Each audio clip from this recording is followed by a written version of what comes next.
beautiful, glorious day in April. Tomorrow is Easter, for those of us that are not aware of that made an appointment with me for a meeting tomorrow. Thank you, everyone, for being here. Please silence your phone. Please silence your phone. Few remarks for the day. We're going to mix it up because, we can. We are not going to follow the agenda. If we have time at the end of the meeting, we will do the committee reports. Our guest speakers today are Steve Cover and Lucia Panica from the city. And I told them each they had 20 minutes to present and then take 10 minutes or so of questions. And one slide deck is 44 slides. So I don't want to cut them short or your questions off.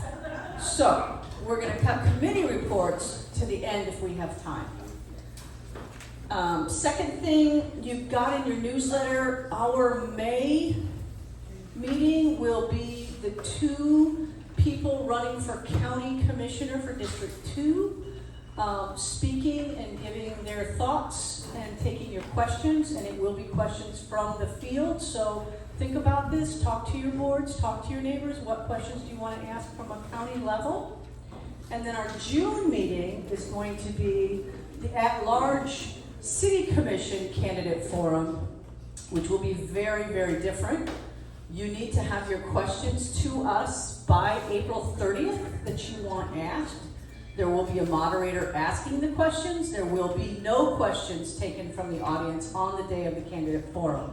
So get your burning questions turned in by April 30th to my email address, which is in the newsletter, but in case you didn't look at the newsletter completely yet, because you were busy, the email address is president@sarasotaccna.org. If we don't get to it, Norm Dumaine with the police initiative for the radar gun put something at your table. The timing of the training is fast upon us. If you did not say you wanted to participate, today's the day. Get that done. Otherwise, you're not going to get to participate. They're only holding 2 training days. If you don't show up, you don't get to play. Everybody got that? Yeah, super duper. So, are there any new people at the table as a member today? Please raise your hand. Okay, we have somebody new from Plymouth Harbor. Please introduce yourself. My name is Phyllis Fair. I am a representative from Plymouth Harbor. I've lived in Plymouth Harbor for about 2 years, but I've been in Sarasota for 22 years. So I'm happy to serve the organization. Thank you, thank you. Any other new people at the table? Oh, right here. Judith Hoffman with Golden Gate Point. I've been a resident there for 14 years. Welcome, Judith. Hello everyone, my name is Will Luera. I'm now the Area A rep. I've been living in Gillespie Park for the last 11 years. Very happy to be here. All right, special guest for today. If I missed you, raise your hand at the end because I don't want to miss you. We have Matt Kuchowski from the Sarasota Police Department. We have Steve Cover, who is our presenter today, Director of Planning. We have Nancy Kelly. We all know and love Nancy. Raise your hand, Nancy. Thank you. Of course, the one and only Pat Robinson is in the house. Pat, good morning.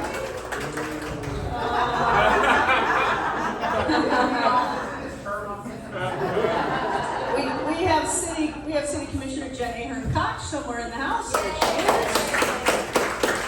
Of course, one of my favorite departments that people call, Whitney Costa from Code Compliance. Whitney.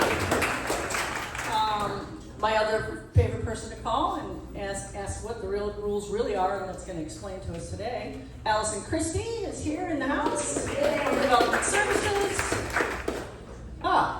And of course, Interim City Manager Jennifer Jorgensen is going to be here this morning in the house with us. I saw Liz Alpert, City Commissioner sneak in, and Lucia Panica, our other presenter, is somewhere. I saw her walk in. There she is. Thank you. Last but certainly not least, Mayor Debbie Trice is with us this morning. Thank you, everyone. Welcome. I appreciate your time. Mark Smith. Oh my God! You didn't sign in. Mark, I even hugged I am so sorry. County Commissioner, District 2, Mark Smith is here this morning. And of course, Esther is in the house. Thank you so much. We really appreciate you guys taking your time on your day off to spend with us. Without further ado, we are going to get started with the police report. Matt, take it away. Yep. Okay. So I'm gonna make this quick per Kelly. So, alright. So starting with Mark's crime stats, we had 0 murders, 7 aggravated assaults, 6 robberies, 4 sex crimes, 10 burglaries, 11 larceny from vehicle. Motor vehicle tests were 10, but 4 of those were e-bikes out of the 10. So comparison for year to date from this year to last year. So last year we had 1 murder, and this year 0. For ag assault, we had 36 last year, 31. Robbery, we had 9 last year, 10 so far this year. Sex crime, we had 6 last year, 9 so far this year. Burglary, we had 22 and 19 this year so far. Larceny from vehicle, we had 37 last year, 25 right now. And then motor vehicle thefts, we had 23 last year and 26 so far this year, but 10 of those were e-bikes, just so people know. Mark's driving stats, the citations didn't come in yet, so I will get those to you guys, but we had 249 crashes, 7 of those involved pedestrians, and 6 involved bicycles. No fatalities this past month. This is a quick crime prevention tip. Just remember, it's tax season. There's IRS scams out there, so just remember, we're not going to intimidate you. Come try to, pay us to get out, going to jail. They're not going to get solicit calls. The IRS is very detailed in their instructions and will be specific to their letter. If the letter seems unclear and rushed, you should be cautious. Official IRS letters will contain a notice number or letter on the top of and bottom right-hand corner of the notice. And in any doubts, here are some numbers I put on here for you guys to contact the IRS if you think it's a scam or anything like that. And then some upcoming events. Today, right after this, they have the Spring Fling up on MLK. Then we have Spring Fest coming up on the 14th. I did put some flyers on the table for people, so please come join us. That's at the police department. And then we're having a Paw and Protect Adoption Day on the 16th at Payne Park.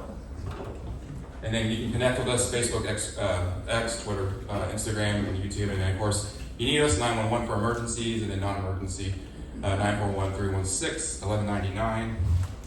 And then just one other thing I put on there, we have a,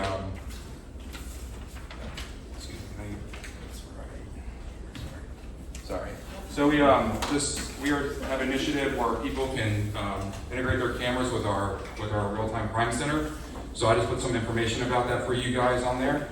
So please, if you have any questions about this, you can email me about that. But I just wanted to give you guys some information about this great opportunity for your communities. So thank you. So I know we have a little bit of time, so if you have any questions, please just email me this time.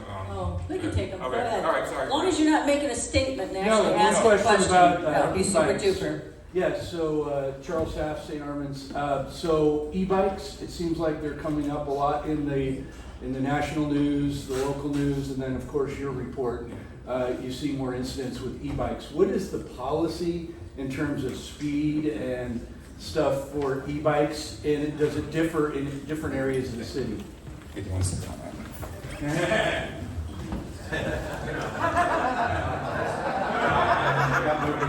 That's why they wake me up in the morning. So they are currently handled just like a bicycle.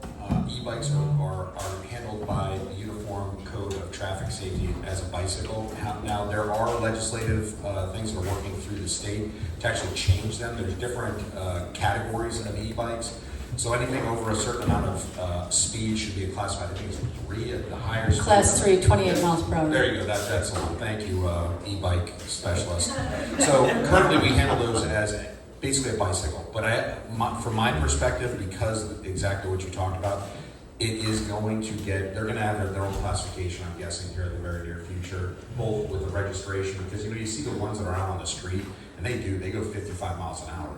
So they're handled just like a bicycle would be if they were in traffic. They still have to obey all the traffic laws, but they would be cited under the bike. So you don't need a registration right now. You don't need a driver's license to drive them. So, that's the challenge that we're having is it is an emergent technology. The state moves about like an iceberg. So the legislation will eventually catch up, but right now that's how we handle it.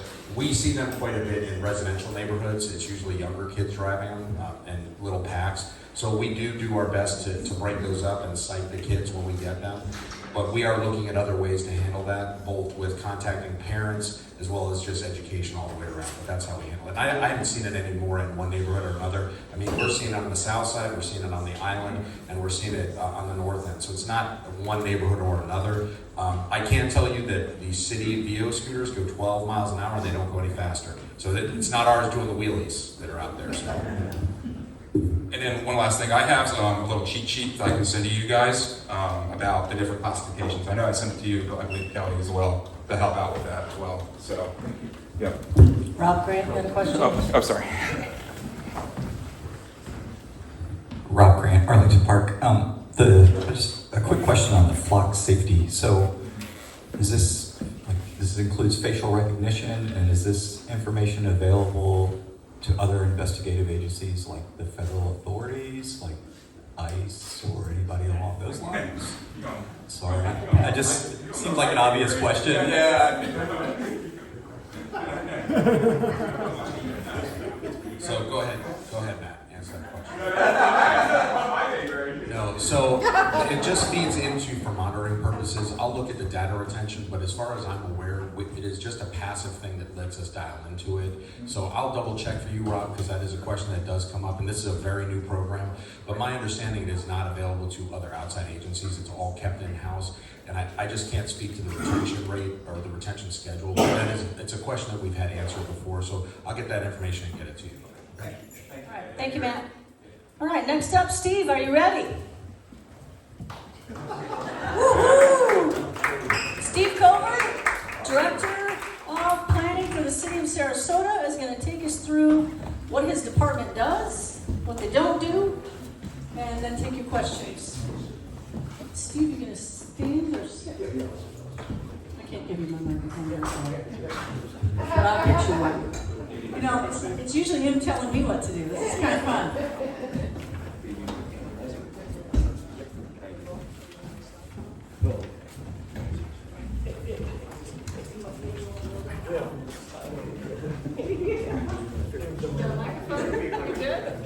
All right, Steve, take it away. All right, good morning, everybody.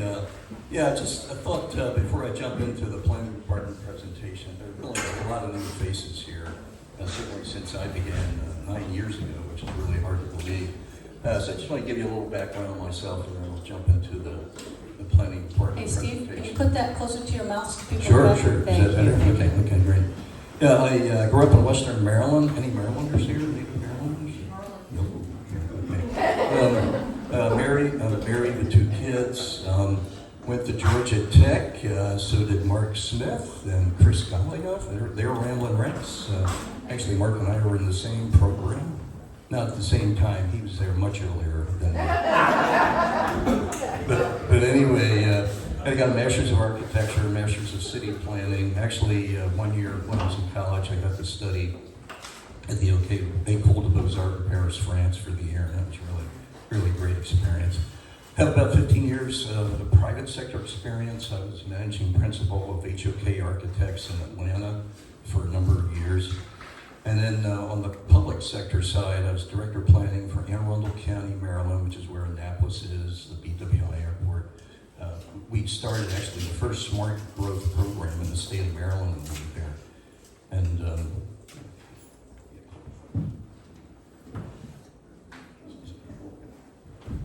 well, I'm ahead of myself.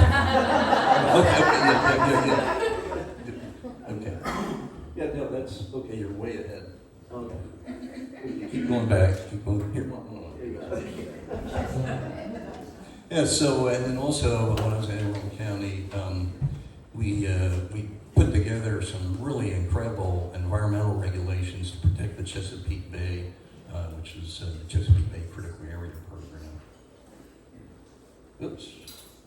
Okay, there we go.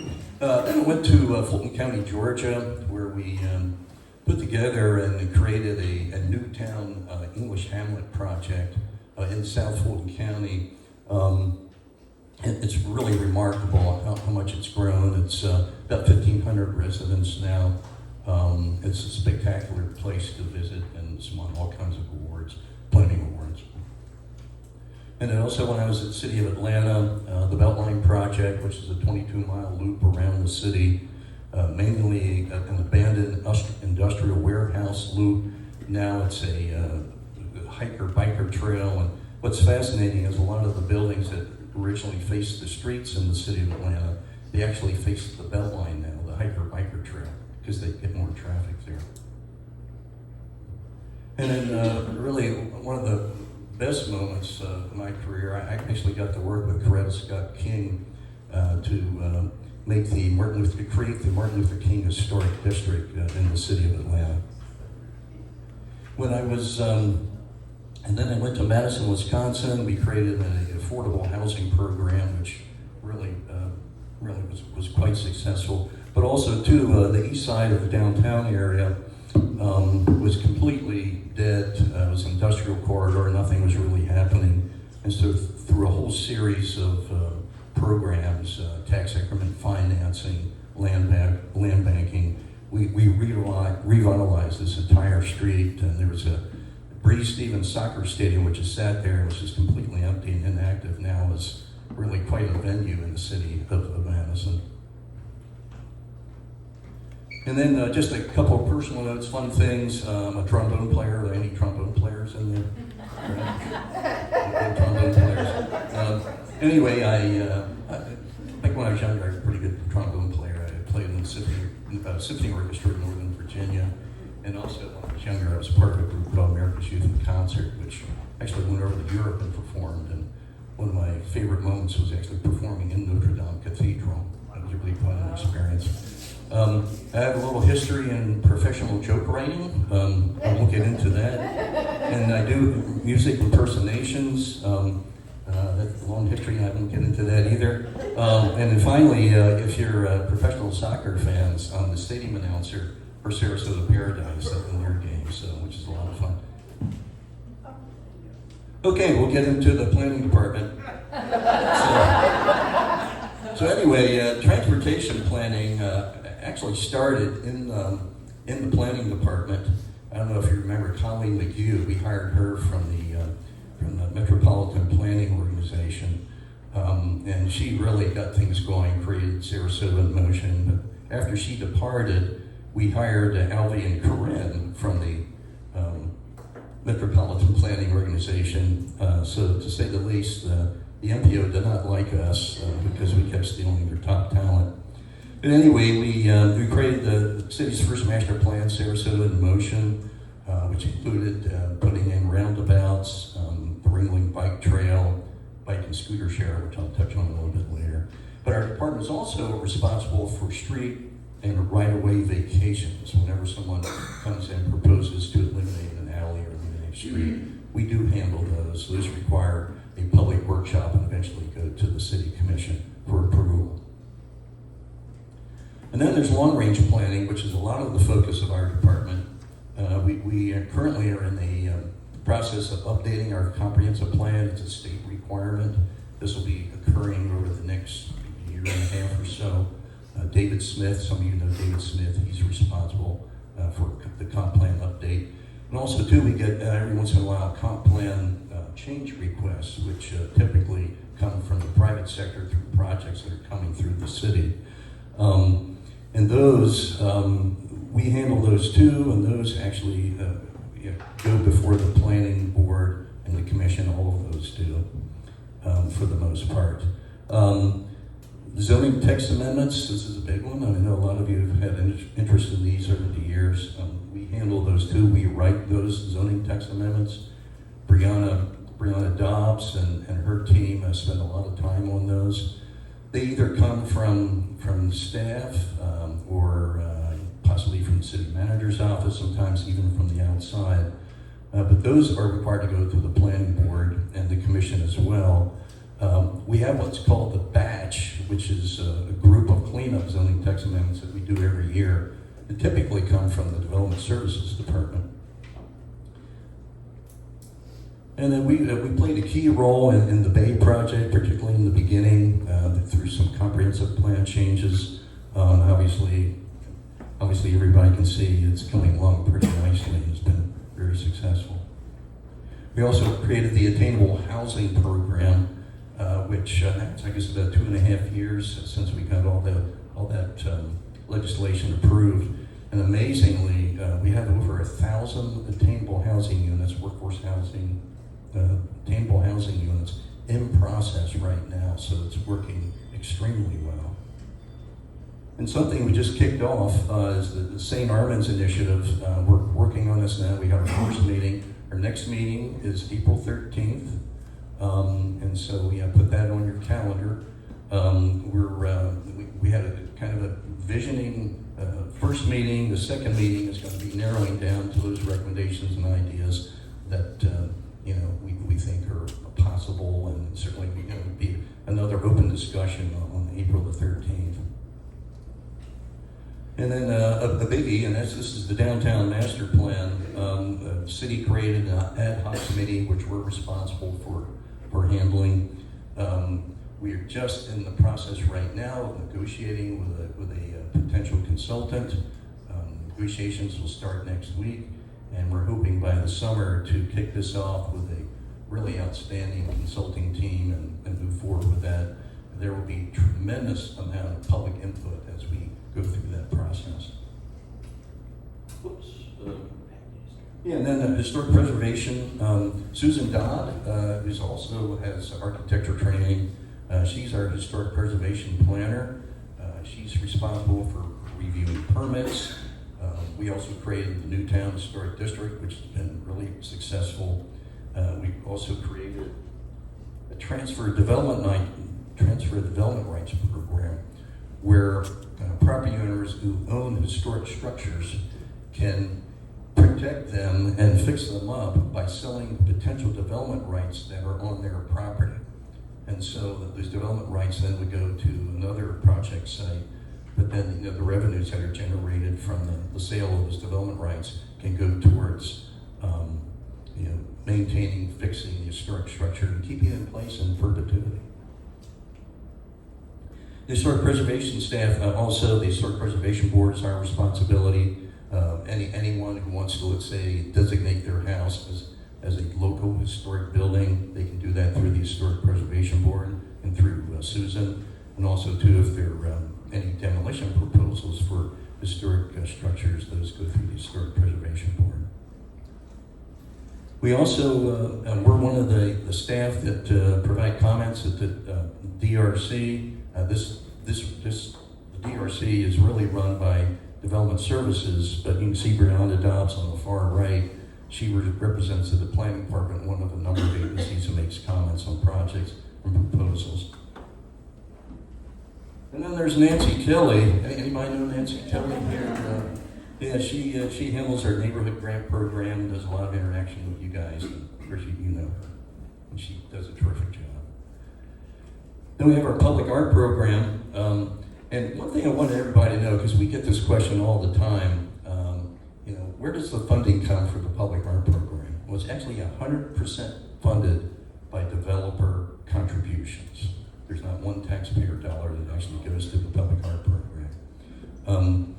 And so when I first started, pretty much the public art program was sculptures and roundabouts, and that was about it. And I said, we got to do more than that, So what we did was we created the master plan, which really set out a whole series of recommendations, which we're now implementing. One of the things that was important was we wanted to expand the public art program citywide, not just downtown. Originally, it was just downtown. So now any community has the opportunity to provide public art. And then with the master plan, we also created the public art administrator position. Sierra Coleman, she spoke to you a couple months ago, is just doing an incredible job. We started the cultural art exhibits in City Hall. It's really fun to see people who aren't coming to City Hall just to go to meetings, but actually to come look at the art in City Hall. The wall mural program has just taken off. Wall murals are popping up everywhere. Our last one was in Gillespie Park, which actually had, I think, 3 parrots on the wall mural. During the presentation, we had 3 or 4 of those parrots fly over, so we tried to take credit for the flyover. That just happened impromptu. Projection art. Last November, we had a projection art program on Palm Ave at Fresh Fridays. We're looking to do this more. Getting too excited. Yeah, projection art. Yeah. So anyway, this was a huge hit. We're planning on doing it again. We're also trying to work with the Ringling College, who we've been working with, to do something for July 4th. So stay tuned for that. And then the art in the roundabouts. We're starting to move forward with this. I think everybody's pretty thrilled with the 14th Street roundabout. We just got the green light to move forward with the 10th Street roundabout, and we're going to work our way down 41 all the way to Gulf Stream. And then we have the Economic Development Office. That's Wayne Appleby, who unfortunately is going to be leaving us fairly soon. But we also have Julie Ryan and Rochelle Gallant. Really a great team. One of the things that we actually, Jen Ahern Koch came up with this idea about creating a business legacy program, and so we move forward that. And it really is a great program. It recognizes businesses that have been here a long time and honors them for all of their service. And then another project, Newtown Gateway, the Marion Anderson site. This is one that actually is moving forward slowly but surely. But this is a project that we're very excited about. This one's been sitting around for a long time, and now it's actually moving forward. And then one program we're extremely excited about is the MLK Visioning Program. We've put together a really good team of representatives from the community and people who are really interested in investing in MLK, and so we're making some really good progress there. We've hired an architect to do a 3D model to show what it could look like. Once we showed that to everybody, people really got excited. So we're real happy that this is moving along nicely. And then the Players Theater, they were thinking of leaving the city. We were able to keep them here to the city, and they're going to be locating in the Payne Park Auditorium. This is not what it looks like today. This is just a rendering of what it could look like, but we're going to be moving forward with that.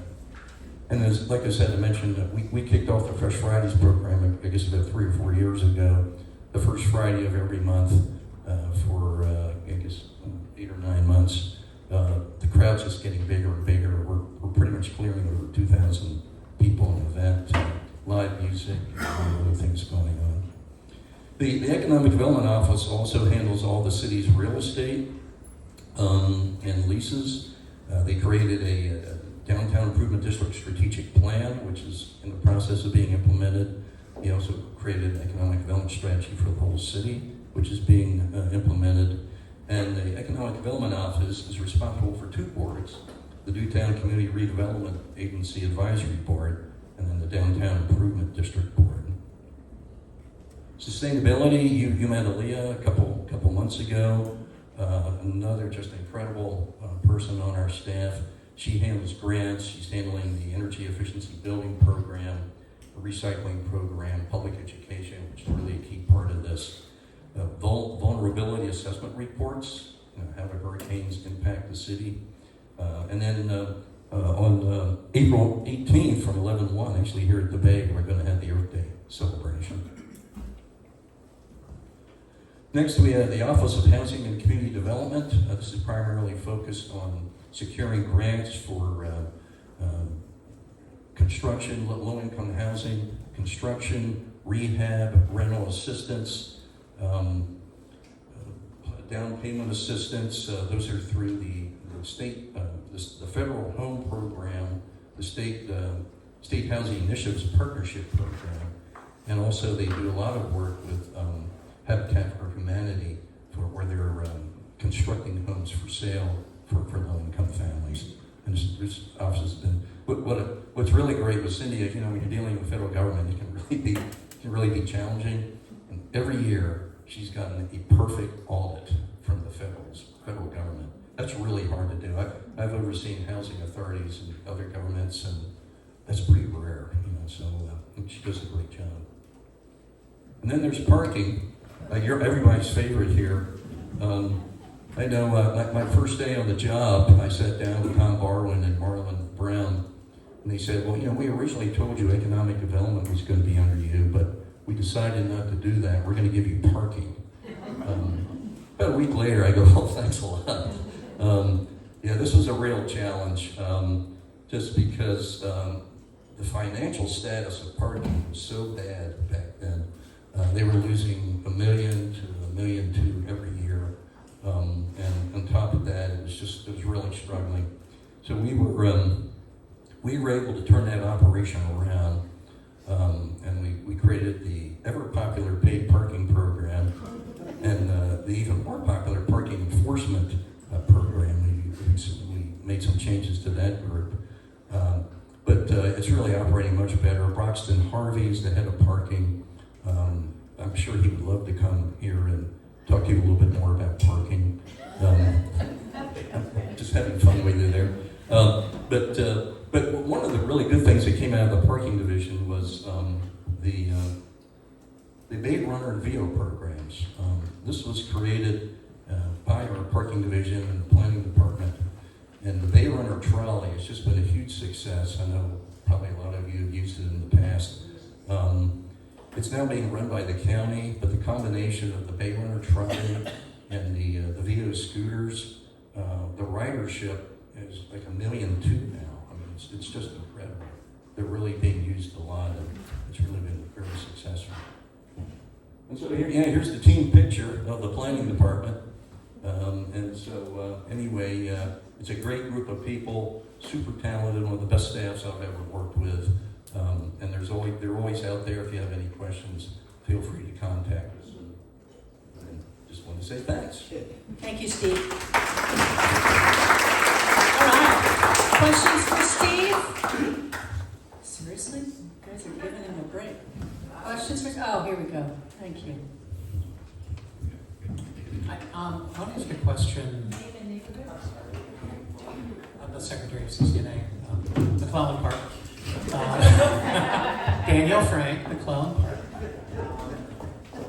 Anyway, it seems to me, just historically, in the time that we've lived here, that the impact of any major development in the city, particularly sort of toward the center of the city, has been very negative for locally owned small retail, either by removing substantial parking in the neighborhood, or in the case of the new development in that property along Fruitville and Osprey, scraping off a lot of locally owned small retail that really the community likes and depends on. And it seems replacing it with residential housing that has no retail space. Not clear where a lot of these businesses are going to go, or if they'll be able to reopen or find affordable space to reopen. So I'm wondering whether there's any effort, my specific question, whether there's any effort to kind of track impact on locally owned small retail, whether we know kind of what the census is of locally owned small retail businesses, and whether there's any thought in the development planning process of what the impact is going to be on these businesses and on the communities that depend on them. Yeah, that's a really good question. That particular project, that question is probably more appropriate for the next speaker. See ya. But anyway, we a couple of things we dealt with that particular project. One of the things that we mentioned was that I recommended that they incorporate retail into the project, because for the most part, I think it's mostly residential. We recognize that if this project does move forward and is approved by the city, that we are actually looking at other opportunities for those businesses to relocate to here in the city. This isn't easy because we know that's a pretty popular area in the city. But I think in terms of specifics of the project, that would probably be more Lucia's for Lucia. Hi, Elizabeth Rose, Bay Point Park. Steve, you know my bent is historic preservation and kind of trying to understand the zoning code. And my concern is, I was surprised to see that the Historic Preservation Board can put forth a property for designation. They send a letter to the property owner. The property owner has 15 days to object. If they don't object, the planning board, Historic Preservation Board has the option to pursue designation of that property, which just blows my mind. I feel it's really important that property owners understand and have complete and accurate and reliable information about what old properties mean on the Florida Master Site File. Just because a property is old doesn't mean it's historic or architecturally significant or culturally significant. And they've been updating the master site file. I had to call Tallahassee to get an updated report of my house. If your house was built like in the 60s or earlier, you are on this master site file. So I would hope that CCNA would opt to have Susan, my question. Would you allow Susan Dodd to present here at CCNA? Should we opt to ask her to present? Because this affects thousands of properties in the city. Sure, absolutely. I think she'd love to come out and speak. And just keep in mind, too, the Florida Master Site File, all that says is that your property is 50 years or older. It really doesn't do much more than that. But, the perception is, oh my gosh, I'm not going to be able to do anything with my property. That's not the case. But we can certainly have Susan come out and speak to the group. I think she would love to do that, so good suggestion. Just to be clear, properties that aren't eligible or aren't designated are going before Historic Preservation Board to weigh in on. And I just don't understand, if it's not eligible or not designated, why are they going through that process? Well, if it is eligible, they can go through that process, but I think it would be best for Susan to come here and really explain it in greater detail. It's not as, we're actually taking a look at our historic preservation regulations. We probably will be doing some updating on that because some things have popped up along the way that we think we need to address. But yeah, no problems in having Susan come here. Seems like my whole department's going to speak. I wrote that down, Elizabeth. We can have her come and speak. Yeah. Okay, next question. Steve, Melissa Laughlin, Rosemary District Association, and my first question, two very short questions. One, would you be willing to consider changing the name of the parking department to the Department of Vitality? Department of what? Vitality. Fatality? No, vitality. Oh, vitality. Thank you. I thought you said fatality. But just to make the point that parking is really about vitality, and it's about families and small businesses and people too. So when we talk about parking, it's not really about parking, it's about people. So just for consideration, but my real question is, in terms of parking, it's so multifaceted. Does it fall under your team or the next team to look at planning? So when condos come into neighborhoods, how much parking they need for either public parking, and if that can be included, or at least for their guests and service workers, etc. Yeah, and I agree with you on that comment. When a project comes into the city, each project is evaluated based on the parking they're providing. Sometimes the developers will provide more parking that's needed. Sometimes maybe not. But as each project comes in, that is evaluated by development services and the rest of the team. So I think the real question is, for Lucia's team, is when they do provide the extra parking, can they not put it behind the locked gate so guests can actually use it? Well, and I think also if there could be incentives, because we've gotten, ahead we've gotten ahead of demand with supply, and to look at that, thinking about incentives for developers to include public parking. to really move the needle on supply, because we've been trying to move the needle in supply in the Rosemary district for years and years and years. So that's one helpful way we might be able to do it. Thank you, Melissa. Who's next? Oh, we're going down the line, okay. Rob Grant, Arlington Park Neighborhood Association. Mr. Coker, you mentioned that you got 1,000 units attainable workforce housing, I guess, in the pipeline. So do you guys have a breakdown of what AMI and what income level this program has benefited the most? And is it benefiting the income levels that you designed it to and targeted to? Is the intent bearing out, or are you finding something different? Yeah. And could you describe, so that we all know, what that income level is as a dollar figure? Right. Oh, as a dollar figure. Well, it varies based on if it's one person, two people, four. But yeah. So for these attainable housing projects, we require them to have basically a third. The third being in the 100% to 120% area median income level, 80 to 100, and the remaining 80 or less. Now, in addition to Cindy's program, which is primarily focused on low income, what we're trying to do is generate units at all the different levels, and that actually is a requirement of projects that are using our density bonus.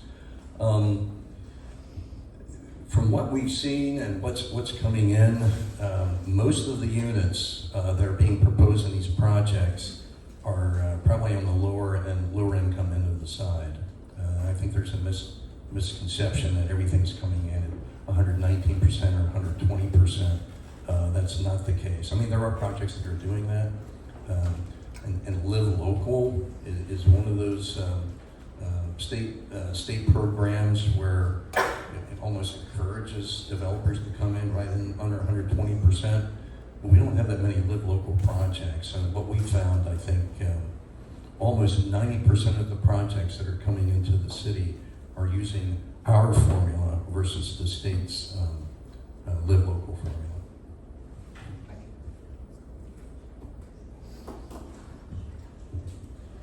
Director Lucia,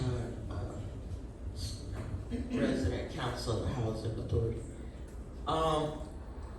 I'm interested to know who influences the zoning development. In other words, when there's a zone change, who is the primary influencer of those changes? And how can residents that actually live there be a part of? Yeah, if you're talking about rezonings, kind of speaking for Lucia here, but any developer property owner can propose to rezone the property. Ultimately, those rezonings go to the planning board, and the ultimate decision is made by the commission. Thank you. So I'd like to ask you a question when it comes to parking. How dedicated are you all in talking with residents when it comes to putting parking in their development for the greater city? Yeah, we're very involved with that, and working with the Development Services Department as new projects come in. We're always looking at parking, and basically the regulations that are in place right now dictate what the minimum parking requirements are. Sometimes, like I said, developers will provide more, and actually we're encouraging that in some instances, just because certain areas are starting to get really crowded. So, but that's all part of the development review process. And once again, if it's going for a rezoning, that would be a commission decision.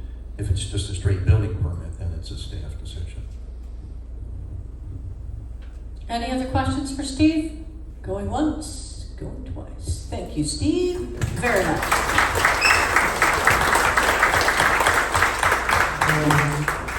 So the reason that I thought it would be a great idea for Steve and Lucia to present on the same day is for the very reason of your questions. Several of the questions are actually for Lucia, not Steve, and I make that mistake regularly, so I figured I'd try to help straighten that out. Next up, Lucia Panica, who is the Director of Development Services. Lucia, do you want someone else to run the clicker for you? You got it. I can do it. Is that Okay. Yeah. Where's the clicker? Right beside you. Oh, That right here. black thing. There you go. Okay, perfect. Thank you, Lucia. Take it away. Thank you. And do you want me to sit here, Holly, or does it matter? I would stand so they can see you in the back. Okay, perfect. Thank you. Let me take my notes. All right. And I want to get away. All right. So hi, thank you for having me here. I personally enjoy going out to the community, to different groups, to share about my department, share about what we do and how to get involved. Sorry, there we go. Is that better? Yeah. Okay. So my name is Lucia Panica. I'm the Director of Development Services. I've been with the city. Is that better? Yeah. Okay. I've been with the city for 12 years. I have been in planning and development in the public sector for about 18 years in Arizona and California and now Florida. So I'm going to give a brief overview of development services, and then I'm going to go into more detail about each division that we have under our department, as well as some ways that you guys can get involved and some ways that you guys can get information and interact with our department. Development services is housed in what we call the one-stop shop on 2nd Street and in between Orange and Lemon at 1575 2nd Street across from City Hall. We occupy the 2nd and 3rd floor of the building. We have 62 amazing, hardworking employees and 8 divisions. Our collective mission is to protect the health, safety, and general welfare of the citizens by enforcing building, zoning, and other city codes. The department works with communities and public agencies alike to preserve and shape a safe, vital, and well-planned urban environment. So to kind of summarize, we implement and enforce the codes that we have currently in place. So now I'm going to go into more details about each division that we have. We have building and permitting, which occupies the 2nd floor of the one-stop shop building. And some key staff, I thought it'd be important to kind of name a couple of the key staff within each division at kind of the supervisor level. We have Larry Murphy as our building official, a longtime city employee, 35 years almost, so many of you know him. Mike Taylor, our deputy building official, who has also been with the city for about 14 years, I believe. And then Macy Kruchowski, our manager of permitting and licensing. This division reviews plans, they provide administrative functions, oops, sorry about that, and technical inspections to ensure every building project in the city conforms with the appropriate codes and regulations. Here are some data from our division. We love numbers, and we love to kind of see how we're doing and just the amount of stuff that's coming into our department. Last fiscal year, from October 24 to September 25, we received 11,882 permits, and we issued 8,621 permits. This fiscal year so far, we've received 4,122 permits, and we have issued 2,371 permits. The trend that I'm seeing is that we are continuing to go up, but kind of at a slower pace and slower rate each year. So here's some information, and I know that you can get my PowerPoint presentation from the CCNA website, I believe, but that's why I provided the links there so you can take this and play with it around later. But this is how you can research building permits. We are very, everything that you can do with our division, you can do online. So you can apply for a building permit online, you can look for building permits online. We value that, and we think that it makes it a lot easier for people to get involved that way. So by following that link and clicking on the area that's circled, you can research building permits to see what kind of building permits a property has. So once you click on that link, it takes you to this page where you can search by a few different ways, owner name, street address, just whatever information you have. In this case, I put the one-stop shop address. So I just put 1575 2nd Street. And then it comes up with a list of permits. And then you can drill down even more to get more information on each permit, the status, what it was for, etc. So now jumping into code compliance. Code compliance occupies the 3rd floor of the one-stop shop. Some key staff, some key staff are Allison Christie, who is here in the back. She's our general manager. She supervises the remaining divisions that I'm going to talk about. So I didn't want to, keep duplicating her name, but I just wanted to share that she has all of these different divisions that I'm going to be talking about as well. Diane Kennedy, our manager of code compliance, and Josh Spence, coordinator of code compliance. The division protects the health, safety, and general welfare of the citizens by enforcing building, zoning, housing, and other city codes. They also work with community and public agencies to preserve and shape the vital and well-planned urban environment. We are about 70% proactive and 30% reactive, meaning that our code compliance inspectors are out in the community being proactive with code compliance cases and managing those, as well as receiving the complaints that we get from the residents, the citizens, the public, and acting on those as well. Last fiscal year, we had 4,374 complaints or cases that we managed, and this year so far, we have 2,215 so far. The city is divided into 7 zones for code compliance. Each has its own code compliance inspector. And so following that link, you can get onto this map and see who your code compliance inspector is, as well as their contact information. And this is an example of the different complaints that the code compliance division handles. For example, a business operating without a tax receipt, trash, junk and rubbish, abandoned refrigerators, RVs, boats, campers, abandoned inoperative vehicles, illegal signage, vacation rental compliance, etc. So this kind of gives you an idea of what kind of things we enforce. And then here is a couple of ways to file a complaint. You could call the division, you could email, and you can also go onto the citizen portal online and file a complaint that way. You can also search for code compliance complaints, and this is also the way that you can go onto the citizen portal to file a complaint. So in development services, we also have our local business tax division, which funds the trolley currently with the revenue that we get from these. Key staff is Henry Gaddy. He's our local business tax specialist. And the local business tax is a tax for operating, excuse me, I'm just gonna get my coffee. For operating a business within the city limits of Sarasota. The division manages the local business tax program for the city. Last fiscal year, we had 6,943 tax certificates that were issued and 795 accounts that were closed. This fiscal year so far, we have 6,868 tax certificates that are issued. We're still in the renewal process, so we're still processing those, and 608 accounts that are closed. We have seen a large increase in these numbers when our vacation rental program launched, because now those vacation rentals also have to apply with the city for our local business tax. You can pay your local business tax online following this link in the citizen portal as well. And vacation rentals. Our key staff is Hannah Chabika. She's a supervisor of vacation rentals.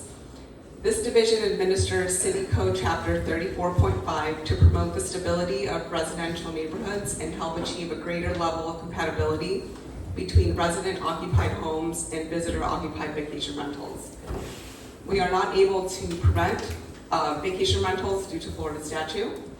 And this program began in 2021, initially on the barrier islands, and then it expanded to the mainland in 2024.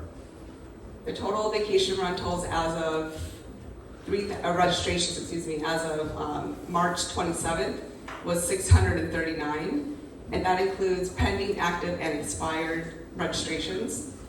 And then the outstanding expected initial registrations are 100 plus. And we say that because our software is able to track vacation rentals out there that meet the criteria of the city code 34.5, but it changes almost daily. People, come and go, and so that number changes a lot. So here are some key elements of City Code Chapter 34.5. It applies to single-family residential and multifamily residential zone districts.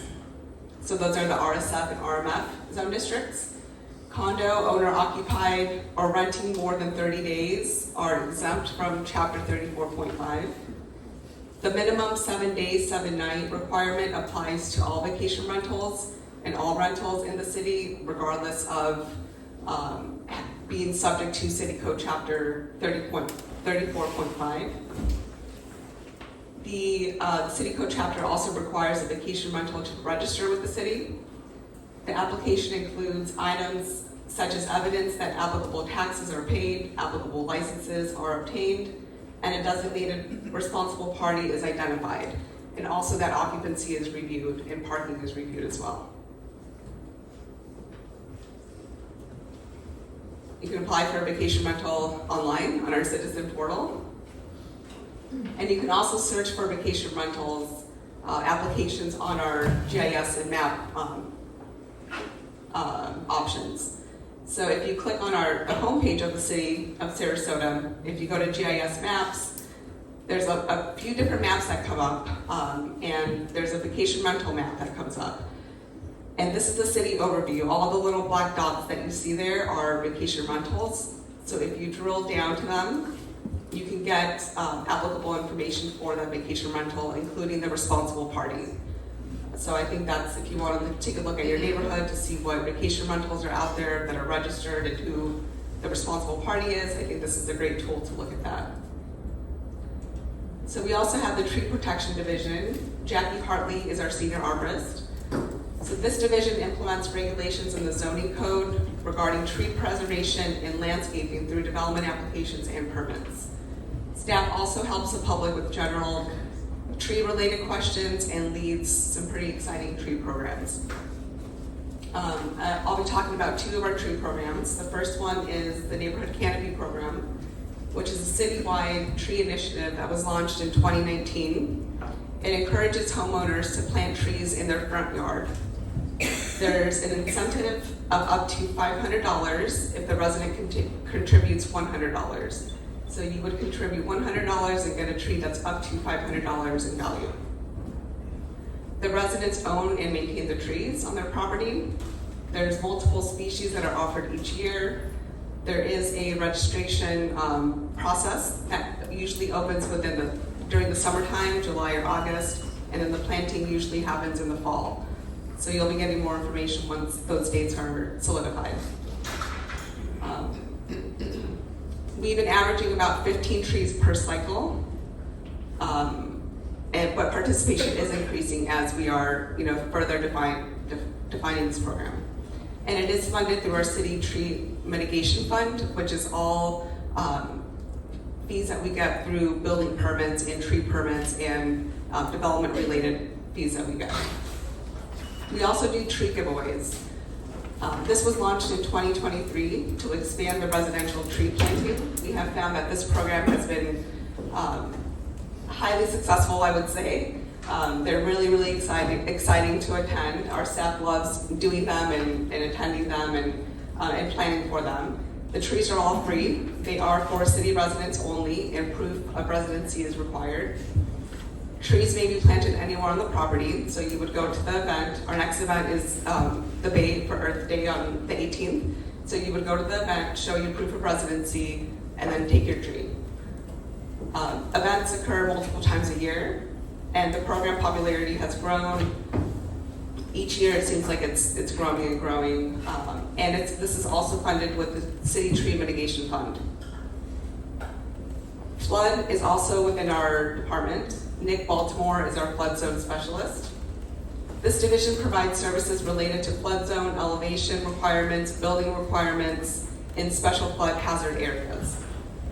Flood depths and substantial improvement damage requirements, and can make site visits to advise on protection measures for both new and existing buildings. I wanted to highlight our community rating system, CRS program, that is under the flood division.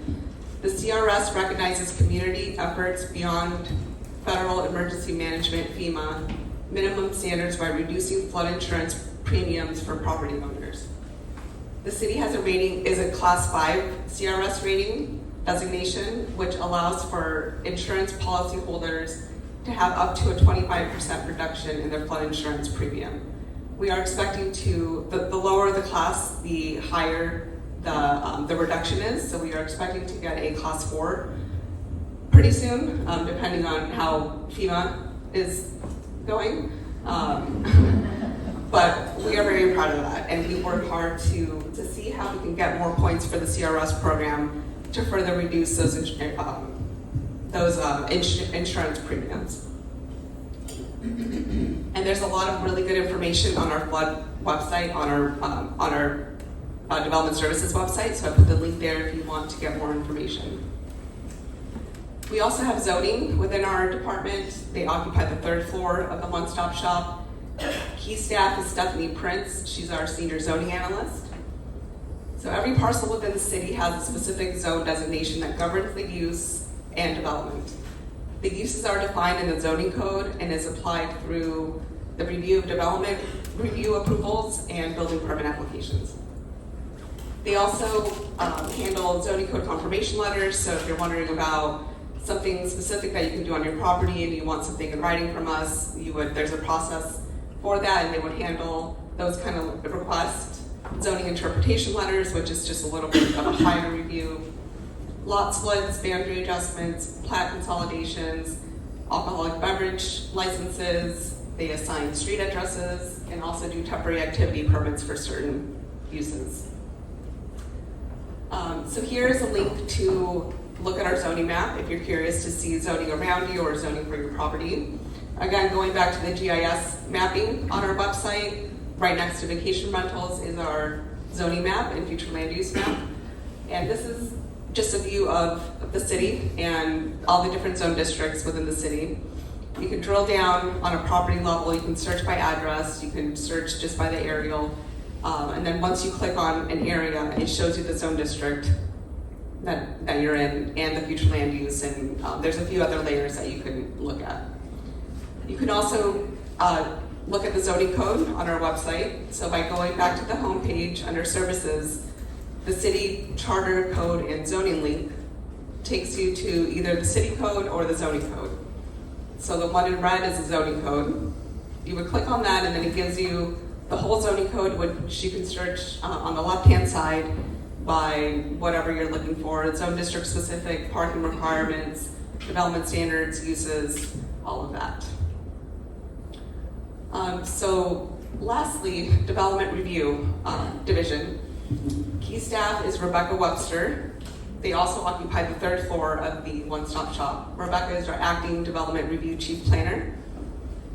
This division ensures that the long-range plans of the city are implemented, which is done by implementing the zoning code, and that new development adheres to the city codes and regulations. Every new project is different, and city planners work with developers, architects, engineers, attorneys, and neighborhood representatives and the general public to achieve a balanced integration between new development and the built environment. Last fiscal year, we received 73 development applications that were submitted, and 34 this year so far. And these types of development applications can include rezone requests, conditional uses, site plans, which is typically what we get, adjustments, variances, applications like that. We even get pre-apps, and if people just want general questions, that's not included in this number, but we get pre-apps as well. So there's quite a few different application types that we received. This is a slide of the Development Review Committee. So Steve kind of alluded to what the DRC is, but they are regulated by Article 3, Division 6 of the Zoning Code. Development Services leads the DRC. but it's composed of a few different departments, as well as the city, county, school board, and the fire department, the county fire department. This is a technical review process, so each member reviews a project within their applicable code. The project comments are discussed at the DRC meetings, which are the first and third Wednesday of the month. The public is available to attend, however, there's no public input at that process because it is just a technical review process. The case planner is the main contact regarding development applications, so the main contact for the applicant as well as for the public. And once an application is deemed complete, the case planner will email the designated neighborhood representative, introducing themselves and notifying them that the DRC comment, that the application has been submitted, as well as sending the DRC comments to that neighborhood association representatives. And that was something recently that we started doing to get more public involvement from the neighborhood and from the community. So just another way to, to have more outreach and more visibility. Notifications are also sent for most of our applications to neighborhood associations and property owners within 500 feet of the subject study. So this is a way that you can search for development applications. The city auditor and clerk just got a new program that is, I would say, pretty simple, I think, to use and really helpful. So if you go to this link, you would search under development applications, and there's a few different ways to search. You can search by application number, address, application type, etc. So then that would take you to a list, however you search, a list of different application types that you can go to. You can look at the plans, application materials, everything that's been submitted so far. There's also a development application interactive map. So going back to the GIS area, going to development applications. This is the map where you can see all the current development applications that are currently in the works, as well as some that have been just recently approved or denied. So you can drill down again, all the little dots, the little black dots are the applications. You can drill down and see what the application is, what it's for, and all the information that you would need.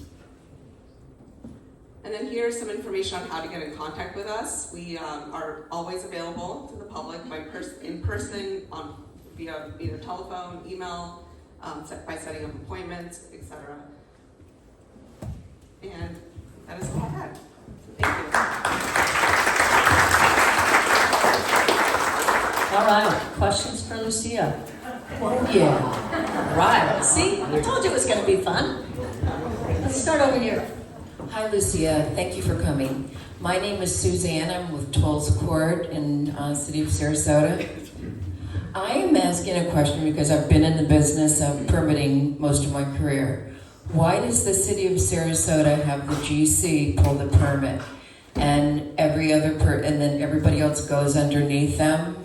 So if I'm a plumber, I have to go through the GC to pull my particular permit. And you're the only place that does that, to my knowledge. So I was wondering why the city chooses to do it that way. That's a good question. I know that there's some permits where the homeowner can apply, so there's certain thresholds that we have.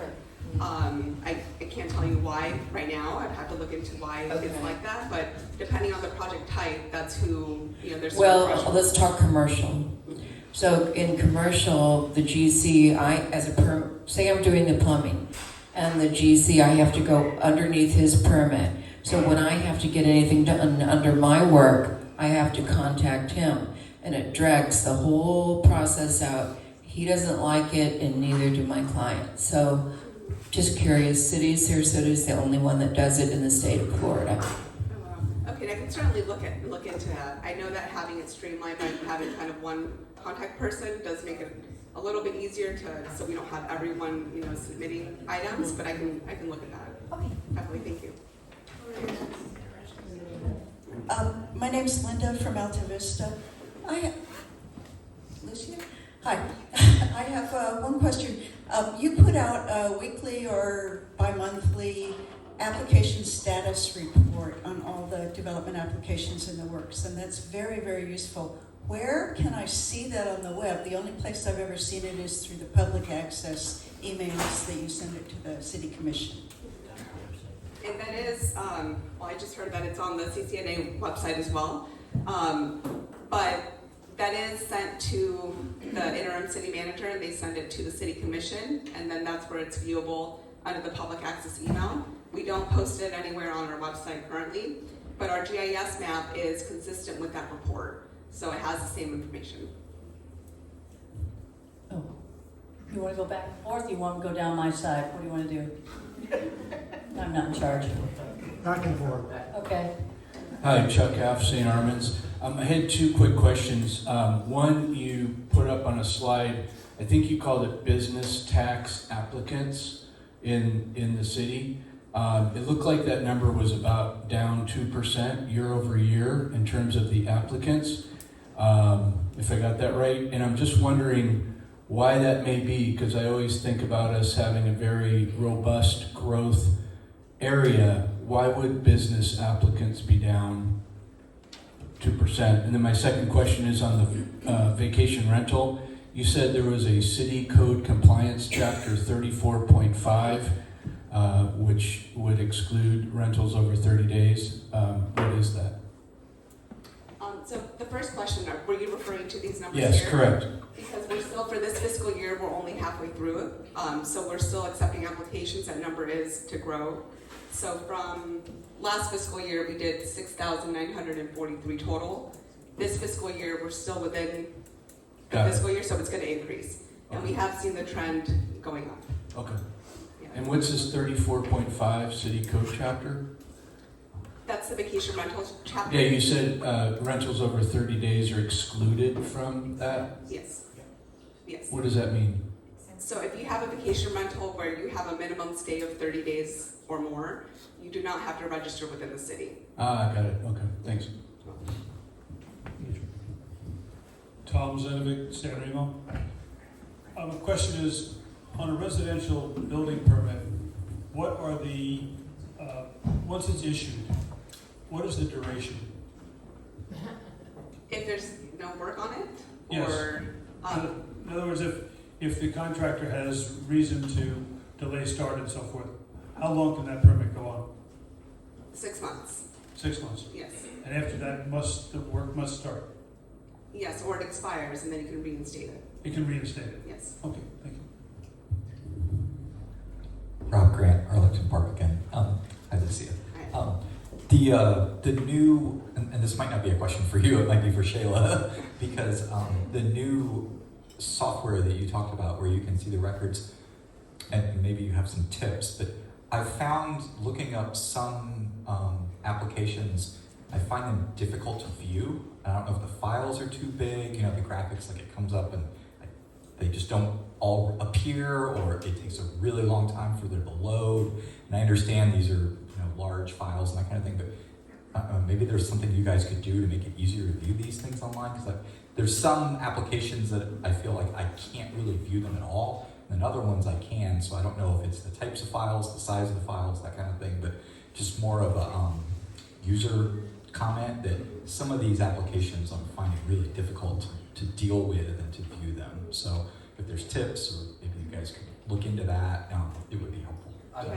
If I could just add to that, Thank you. if I could I'll just take add any to Rob's tips. question. If also, it would be great if somewhere you tracked what neighborhood this was happening, because there are a lot of neighborhoods that track not just development, but single-family home builds happening in their neighborhood, and we literally have to go street by street to look them all up. If there was a neighborhood section that they had to put that in, then you could just put in your neighborhood and they'd all come up, and it would save some time. Okay. Yeah, I'll take note of both of those. And Rob, I will talk to Ms. Griggs about that, because that is her program. I'll talk to her. Eileen Normile from Hudson Bayou. Hi, Lucia. Welcome. A question about code enforcement. Code enforcement's been a problem for a long time. You've done really great things, really improving it and expanding it, etc. But there are still some really major issues, and they include evidence collection and presentation by the complainant, fine dismissal by the magistrates, and notification of the complainant about the hearing dates, so that the complainant can actually go to the hearing, and instead of having mostly a one-sided presentation by the I'll call him the defendant, I'm a prosecutor, he kind of has the floor and the ability to present his side of the story, and people who may have been living with a code enforcement issue for years don't even know the hearing is happening. So these are issues that I wonder if they can be addressed, or if CCNA can work with you and do some kind of a study that would indicate how often fines are dismissed, etc. Okay. Yes, I'm definitely taking note of that. The fines being dismissed is unfortunately out of our control because it is up to the special magistrate, but we could maybe get some data together to see kind of how that's working. And then as far as the notification of to the complainant, I can look at that as well. Thank you. Just as an FYI for the room, code compliance is something from the neighborhood summit that we plan to take on as we close a couple of committees yet this year. So I think I'm hearing Eileen sign up to be on that committee. Thank you so much, Eileen. So, Valerie, resident council. When you talk about developers, are they required to enter a community contribution with the neighborhoods that they're going into that would benefit the citizens of that neighborhood? And my next question is every citizen invited, or do they get notice when there's development getting ready to be done in their community? Or is that just for homeowners, or is it for renters as well? Great question. So to address the latter question first, the zoning code has certain thresholds for certain application types or certain processes for applications. So for example, if you just have a building permit for a single family home, there is no public notification process for that. You would file for a building permit. If you meet all the technical requirements, then you would get your building permit and you can start construction.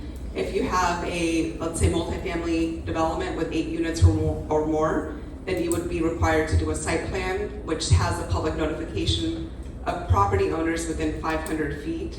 So it doesn't necessarily go to the renters, but it goes to the property owner information that's on file from the property appraiser's office. So they would get notification, and that's another reason why we're sending it to the neighborhood association reps, so they can get it out to their, the people that actually are within the community. Because a lot of times the owners are not local. So there is a process to get involved for certain projects if they meet the threshold of the zoning code, but that is all outlined in the zoning code. As far as community improvements or community, your first question. Again, I have to go back to the zoning code, because if a property owner meets the requirements of the zoning code, building code, all the different applicable codes that we have, then the project is okay. I can't recall off the top of my head really many that have any requirements to do outside of their project. So I can't think of any. Yeah. Well, I would just like to say to you, because people are coming and building in our community, and they are not giving no contribution to help with the infrastructure. And our roads are bad. We need signage and all kind of things, but they come in building, and the dollars are leaving out of our community. It's not staying there. So I would ask that you would consider that, bring that up to whoever you meet with, because they should contribute, because they're damaging our community long term. And there are requirements if they impact roads or they impact infrastructure because of their project, they're required to upgrade those essentially, to not make them worse. So if that's not happening, we can look at it project by project. I was thinking more of, a requirement for something else due to not infrastructure, not road, not any of that related. But roads and utilities and things like that, those are often upgraded with different projects. So I can look at project specifics if you'd like as well. But thank you for that. Hi, Lucia. Melissa Laughlin, Rosemary District. In terms of code development, so when it's time to look at the code, and I'll use the example of parking that we're talking about, when the current code is not working and serving the community, and my question is specific to parking, who do we work with on staff to make recommendations or look at if the code is working and make recommendations to changes in the code? That would be the planning department, changes to the code. We implement it, so we can talk about project specific or kind of how the code is working, all of that. But changes to the code or looking at something different, that would be the planning department. Got it, thank you. Hi, Tommy with Bay Island Siesta. A couple questions. These are related to vacation rentals. The first one is, how often are they inspected? I noticed in your list there's an inspection part of the process of getting a vacation rental registered, but with all the storms, there's been a lot of vacation rentals coming back online that probably shouldn't be. So I'm curious as if it's an annual inspection when they apply. And then my second question is there a way to limit the number of vehicles per vacation rental? In other parts of the country, there are vacation rental areas that limit the number of vehicles. These monster homes that are getting built on Siesta Key and Bay Island that are now turning into vacation rentals are 7, 8, 10 cars sometimes.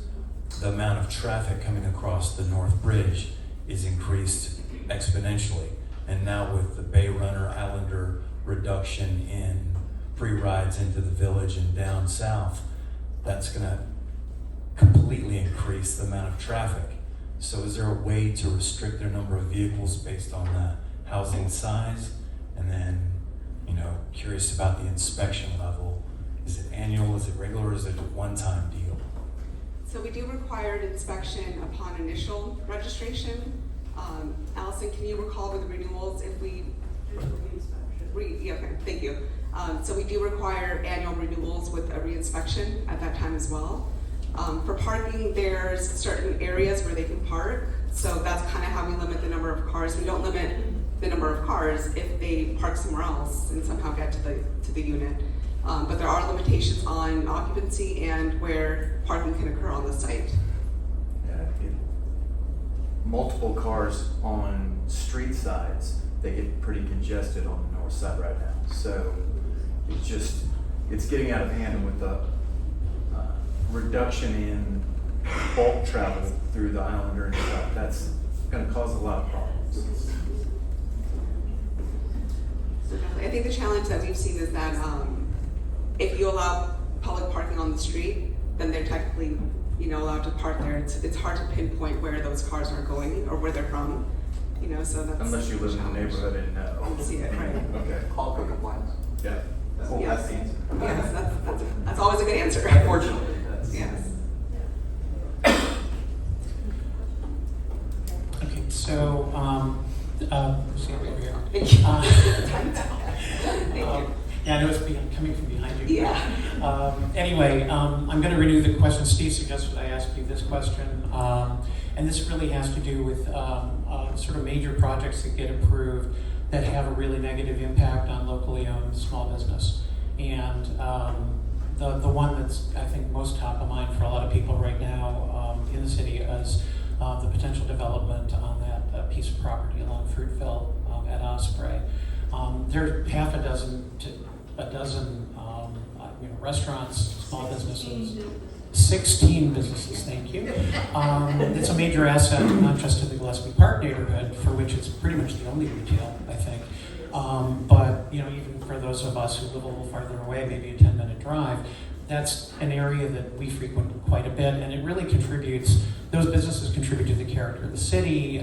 They're local small business owners, they serve the arts community, and it seems like when it's going to be replaced by a residential project with no retail, which is a huge impact. And I'm just wondering kind of how this happens in the planning process, and if there's anything in the planning process, as opposed to what, you know, Steve said, well, we're going to ask the developers if they can do something. I'm wondering if there's anything more, you know, if you ask the developer to do something nice, I don't know that's going to happen. So can you sort of address how the city can or should pay sort of the proper level of attention to really preserving locally owned small business in the face of kind of the overall development process? That's a good question. As far as, and I believe the downtown master plan might be looking at that specifically, about specific locally owned, you know, businesses. The zoning code looks at just retail or non-residential uses as a whole, not so much local versus, you know, not local uses.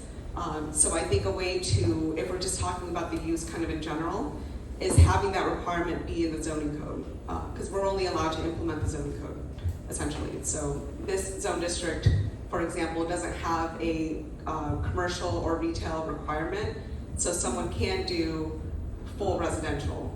So in other words, this is a Steve issue. If it's zoning code, it's a Steve issue. Yeah, if we want to talk more about kind of the future and requiring residential, or requiring retail, in certain areas. Like, for example, Main Street, there's retail required streets that have the retail as a requirement on the first floor. So, you know, that could be an option. We did try to work with them to get some kind of non-residential uses there, because we realized what that is doing to the neighborhood. But we can only do so much as well. So Steve, would you like to pick this issue back up? Zoning text amendment, Ryan? Okay, any other questions for Lucia? Oh, I see a couple more hands. Hi, Leslie Steinberg, Alta Vista. So thank you very much for your presentation. I didn't know that vacation rental map was there, so I think that's going to be very useful. My question is about the vacation rental and the 7-day minimum and the definition. So if somebody rents a house from Friday to Sunday every week, is that a 7-day minimum? Or is a 7-day minimum they have to actually be there for 7 days? They have to, so the way that we review for compliance is through the platforms, the rental platforms, so Airbnb, VRBO. If you can rent for less than 7 days, then you're not in compliance. Our software is able to track that. So if there's a minimum 7 days on their website, but if people only stay for 3 days, then there's no way for us to enforce that. So it's if you can rent for less than 7 days, 7 nights, then you're not in compliance. Okay, so if they're there, because it gets rented, the house next to me gets rented every weekend, Friday to Sunday. So they're in compliance as long as they say on the website that they're renting it for 7 days, is that correct? Technically, unless there's another way for us to review compliance with that rental stay. So we'll have to figure out a way to, to verify that. And then the other aspect of that is, again, the cars parking. The owner even put in 2 driveways, so they had enough parking for that, but the people still park along the road. And my understanding from talking with Hannah is that you have to show that the occupant was there from 11 p.m. to 7 a.m. and that they're associated with that house for you to be able to say that it was a code violation. So what evidence do I need to provide to you? Apparently, according to Hannah, you've never been able to do anything for parking. You've never issued any code violation for people parking. How would I get the evidence for that situation? That's Friday through Sunday, and code compliance isn't going to be working Friday through Sunday either. Do I need to videotape it for see them walking in and then showing that they haven't walked out? Is that what I need to provide for you? Have you checked that the Airbnb and VRBO sites allow for less than 7 days and 7 nights? Because that would be my first. She actually found that for me and said they weren't in compliance with that, so she worked with me on that. Okay, because that's the easiest route for us to verify. So I would kind of start there first. As far as the parking goes, that's been one of our biggest challenges, I think, because like what I was saying before, if the public, other residents can park on the street, it's hard to pinpoint where, if those are vacation rental resident or occupants. So I think that's why we haven't been able to go through the code compliance process with that specific issue. Would there any suggestions on if there's changes to the code, what would be needed to actually be able to enforce that better? The first thing I would think of is having some kind of, and this goes back to Steve's, having some kind of parking decal or parking permit process or something like that to be able to identify those units. I would say as well that maybe by contacting the point of contact on the vacation rental and saying, hey, I'm seeing that your occupants are parking on the street overnight or something, that might be a way too. We always like to get compliance through, just talking things through and calling. Yeah, I used to have an Airbnb correspondent, but that we left, so, but thank you very much. You're welcome. And we'll look into that too to see if there's anything else. Hi, Jody Geiger, Bayou Oaks. I have a question for you. When a developer is requesting conditional use on his property, how much attention, consideration does DRC and the planning board actually give residential input? That's a really good question. I would say a lot. So the first step would be a community workshop, which is the opportunity to give your input. And the case planner will look at those minutes. They actually attend that community workshop to hear what the input is. And so we also share that with the applicant. As far as the beginning of the process goes, we're bound, to the codes that we have, but we will suggest, that they talk to the neighborhood, that they get involved. If there's, it's kind of project specific, but if there's certain issues that we can work with them on to make it better, for the neighborhood, then we will. So we do take that input, have it be through a community workshop or emails or phone calls, however we get it. We do work with them to try to work with the neighborhood and the issues that are being brought up. The planning board, kind of similarly, they get all that information that led up to getting to the planning board. And then they have the opportunity, the public has the opportunity to give public input as well. Conditional uses, though, like all of our applications, are bound by standards of review. So we do have to go back to those, not only the technical codes, but the standards of review for, a decision. So I would recommend looking at those standards as well to see if that, whatever the issue is, meets any of those standards. All right, thank you. We got one more question. Can you make it quick? Very quick. Can you please explain when you say 7 days are minimum parental? However, I see on Lido Key some condo building advertising that they can be rented from 1 to 7 days. Are they being grandfathered in, or is there any explanation why that would be happening? Yes, that's a great question too. We are working on enforcement for the property owners that are renting for less than 7 days, 7 nights. There are a lot in the city. We have tried several different routes of trying to get them into compliance, but we do see that a lot, and we are working towards that. These are for sale. Take money, that always meant. Yeah. These are for sale. For sale? Yeah. Okay. Yes, and we have seen that as well, where people are advertising something for sale that isn't in compliance. Okay, so that's not. So that's false advertising. Yeah. All right, Lucia, thank you very much.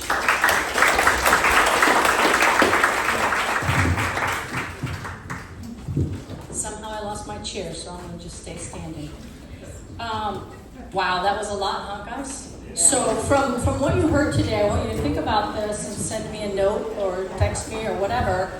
Who would you like to hear from within those two departments to come back and speak in more detail. No answer needed right this minute.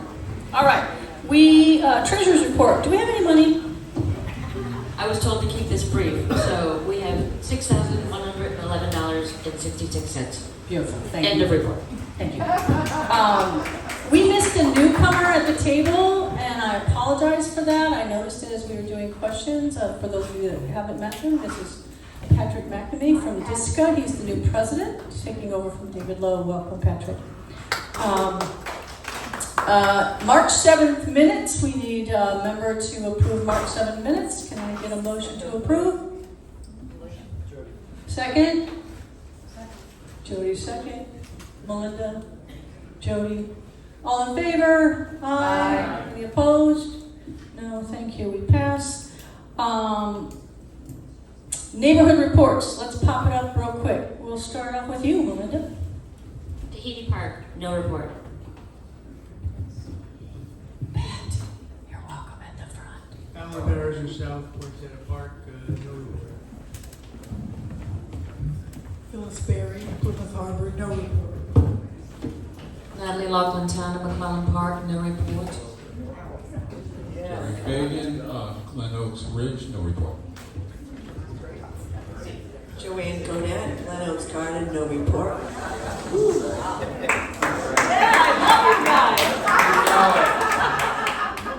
I'm happy to say Jody Geiger, Bayou Oaks, no report. Tom Zenovic, San Remo. Well, I'm going to ruin it for you.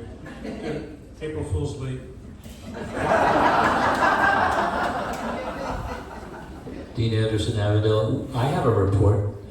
We have our spring socials April 24th right on the Hudson Bayou, which needs to be dredged.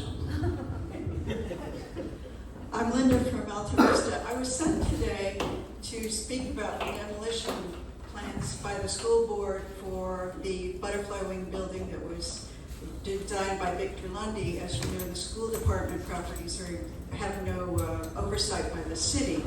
But as of this week, I was told by the project manager that they have decided not to demolish this. I don't have any documentation, but I do have flyers, but you probably don't need them now. The point might be moved. Yeah, and I'm supposed to plug the Spring Fest, the National Night Out, because it's in our neighborhood, right next to Payne Park. Carol Lackey, Shoreline Woods, no report, but I would like to remind everybody about the Giving Challenge that is noon April 15th to noon April 16th. The Bay is going to have a happy hour pop-up at the Nest, 4:30 to 6:30. A lot of the not-for-profits that participate in this area are going to be live there. And just reminded that our community really depends upon these donations, and you can double your donation at the challenge this year. Thanks. Eileen Normile, Hudson Bayou. A very short report. We are having our annual meeting on May 3rd at Pomelo Park in our neighborhood, and that is the end of my report. Hi, Patrick McNamee. I'm too new to the job to have a report. Elizabeth Rose, Bay Point Park, no report. John Deere, Berkey, no report. Melissa Laughlin, Rosemary District Association. We had a business meeting for businesses in the Rosemary District 2 weeks ago to talk to Roxton Harvey about parking, and we were bowled over to get 40 people from businesses, standing room only, talking about this topic. And I just want to read a few of the quotes because I mean this. This is not about parking. This is about people and businesses and growth and workforce development and economic development and neighborhood vitality. Not fatality, vitality. We're losing our employees. I have employees making minimum wage. They have to pay parking tickets because they have to work and can't find any other parking and are leaving our business. I have 7 employees and I'm at the point where I want to hire another, but I'm holding off because there's nowhere for them to park. Customers say they won't come because they don't think they're going to be able to find parking. We're willing to pay for parking. There's just no parking available to even pay for. This is a daily issue, and you can see it in the faces of these businesses. They're family-owned, small businesses. They can't grow because of this issue. It's daily. You can see it in their faces. You can hear it in their voices. So just looking that we'll be following up with the city, with the commissioners, to really ask to both address this from an enforcement side, which Braxton and Lucia are helping with, but we've got to solve this at the supply side. And I think the conversation is about neighborhood vitality. It's about people. It's about workforce development. And these are real people. For 40 businesses in the Rosemary District to show up to a meeting during work hours is an incredible show of how meaningful this is to them. Thank you. Rob Grant, Arlington Park. Kind of brief, I think. Next weekend on Saturday from 12 to 3, we have our annual potluck picnic. Everybody is invited. The board and the neighborhood association cooks hot dogs. We provide chips and sodas and water, and everybody brings something else. And it's usually a very good time. It's at it's on Waldemere, next to the playground is where we meet up, where the picnic tables are. We had our area traffic calming meeting at Arlington Park neighborhood at the Aquatic Center last week. It was very well attended, and thank you to staff for holding that. It was a great event, and I think I just wanted to remind everybody too that you can submit traffic calming comments about your area until April 17th. So participation is still available. And then lastly, Pat, we had some folks. Not listening. Sorry, I was talking about parking.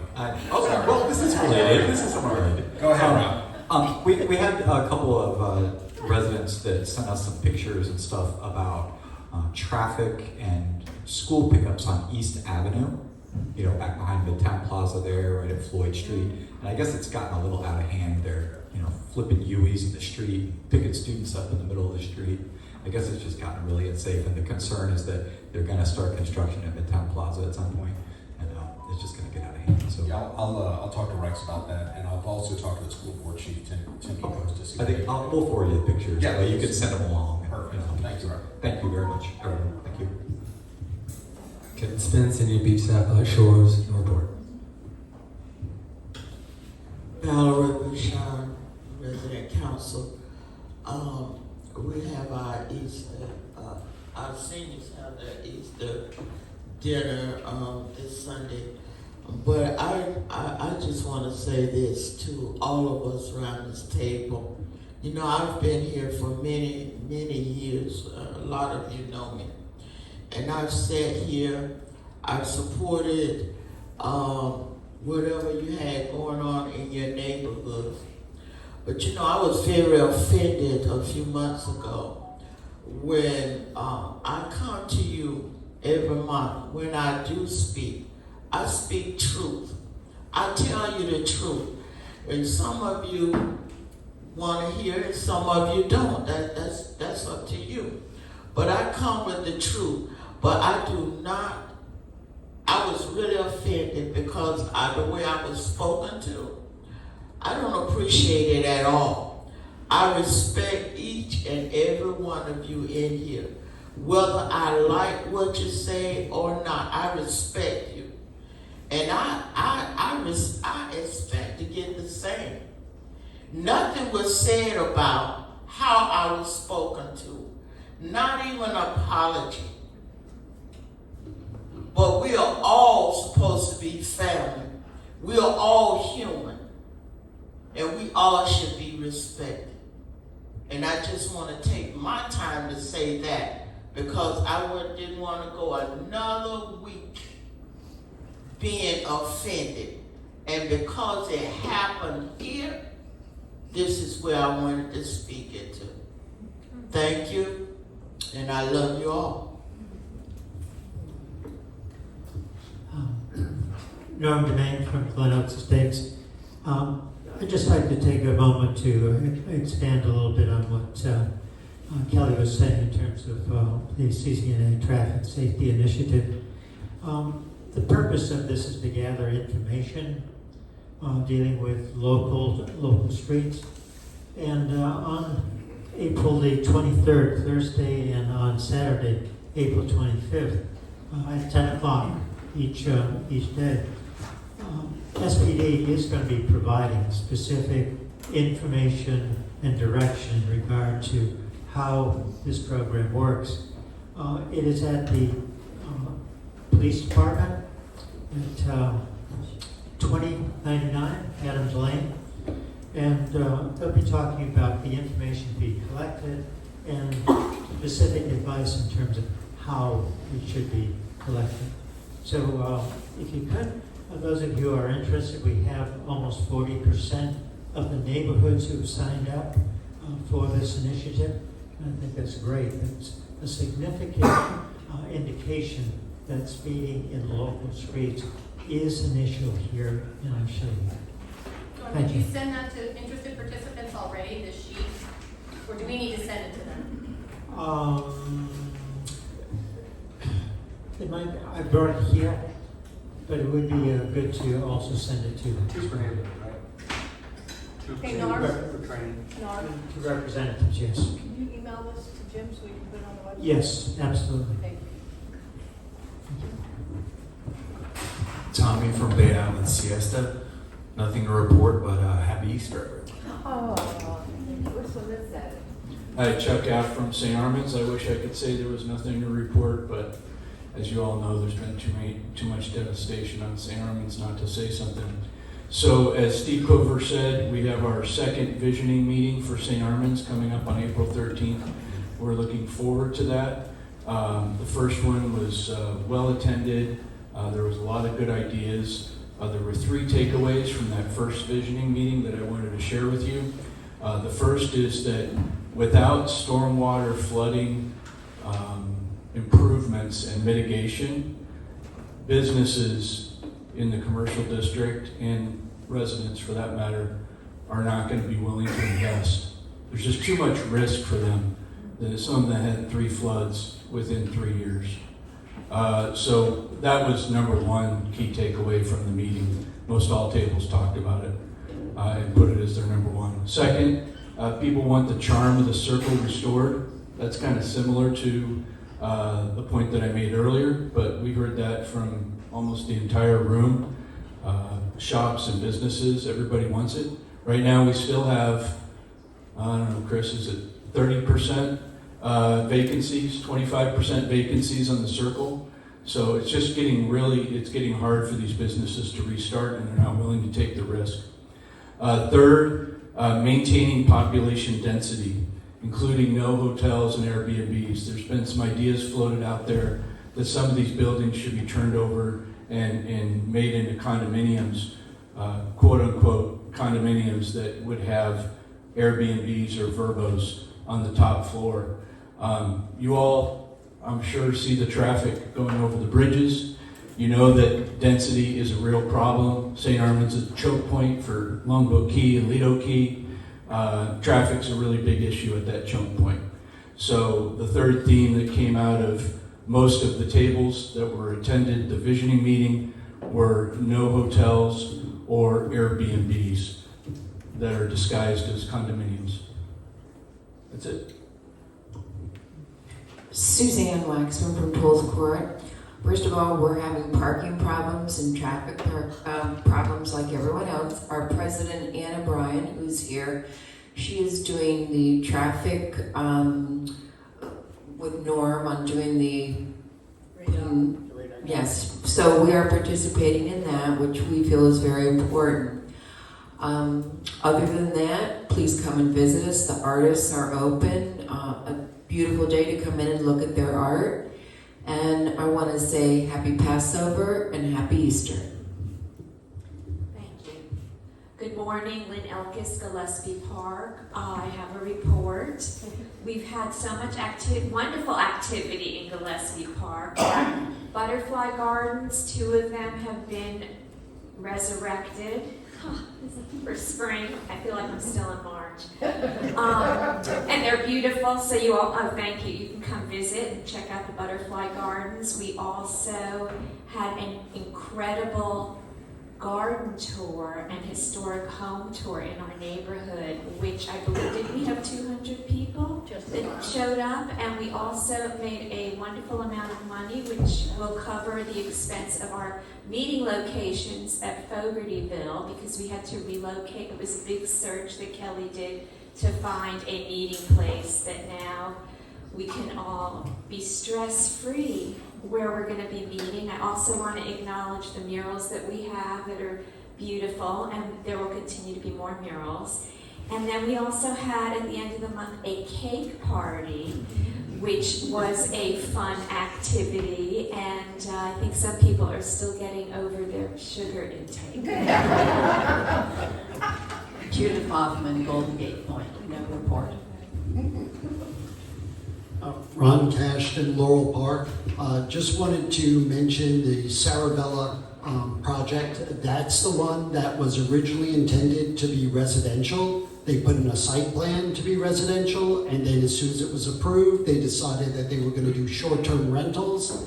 I've heard that Development Services has pushed back and sent that project back to the beginning. CCNA had made a position on that. And so thank you, Development Services, for protecting the code, enforcing the code, and making the developers do what they should be doing. Thank you. All right. And is that everybody? Do you have a, oh, no, your neighborhood? All right. Thank you, everyone. No. Sorry. One short announcement. Sure, you didn't use your 2 minutes. Go ahead. Next Thursday, this coming Thursday, Downtown Sarasota Condo Association is sponsoring a seminar on master plans, how you can be involved in a master plan, what is a master plan. It's going to be moderated by Emily Walsh, which is president of the Observer. John Thaxton is on one of the panelists. Alva Marie Corrales, who's manager of Capital Project City of Sarasota. Jeff LaHer, who's a historian, Sarasota historian. Ron Caston, our community advocate. And then Dan Vallejo, who's a planning board member. This is Thursday, 4:30 at the Tortoise Club. Thank you. Thank you. Okay, 2 other things really quickly. Pat, did you have anything you wanted to talk about? Sorry, I forgot you. I apologize. In the interest of time, I was ceding my my time back to you, but I will follow up on the topics that were asked about. And just send me those photos if you wouldn't mind, and we'll take care of it. And I wanted to say special thanks, number one, to Steve and Lucia for coming out and doing that presentation. They did a great job on their day off, coming in and explaining very technical things. Get into the website, Jim. You know, we've launched the AI tool. It's been used quite a bit. I get a report on everything it can't answer, which people ask some interesting questions. But it looks like it's coming along very well, and it learns as you use it. So please get in there and dig around. But a lot of stuff on that GIS map. The GIS page is very, very valuable. So please get in there and look at that. And as always, staff is here to help you out if you need it. Just let us know. Thank you, Pat. 2 quick things. On traffic calming, those workshops have been held for all areas of CCNA. So you've got your maps if you were there. If you didn't, you can get it on the city website, sarasotafl.gov/traffic calming plan. They are looking for your input. This is your opportunity for your voice to be heard. Please use it. They used data and artificial intelligence to build the maps. They need human beings that live on those streets to validate what they're thinking is the right thing to do. So use your human brains to do that, please. Your deadline is the 17th. Because of all the work that's been done on traffic calming with both phase 1 and phase 2, we as a board voted at our board meeting to sunset that committee because all the work is done. Now what we need to be doing is advocating for the city to budget funds to do the work because there is no funding for what they want to do and should be doing for our neighborhood except for the penny tax. So it's up to us to raise our hand and say, this is important to us, commissioners. Please find some funding for this. Secondly, the Citizen Academy is coming back. if you're interested in participating. In the past, it's been an evening, week or 2 week long event. And the plan is for it to actually be a 2-day event. So you get to learn everything you're going to learn in 2 days, a full committed 2 days. Tentative dates for that are February 18th and 25th of next year. So you have plenty of time to get that on your calendar. If you want to participate, as soon as I get some kind of flyer or something from the city, we'll post it on our website and tell you about it. Did I miss anything, board? Is there anything else we need to talk about? No? Thank you everyone for coming. Meeting adjourned.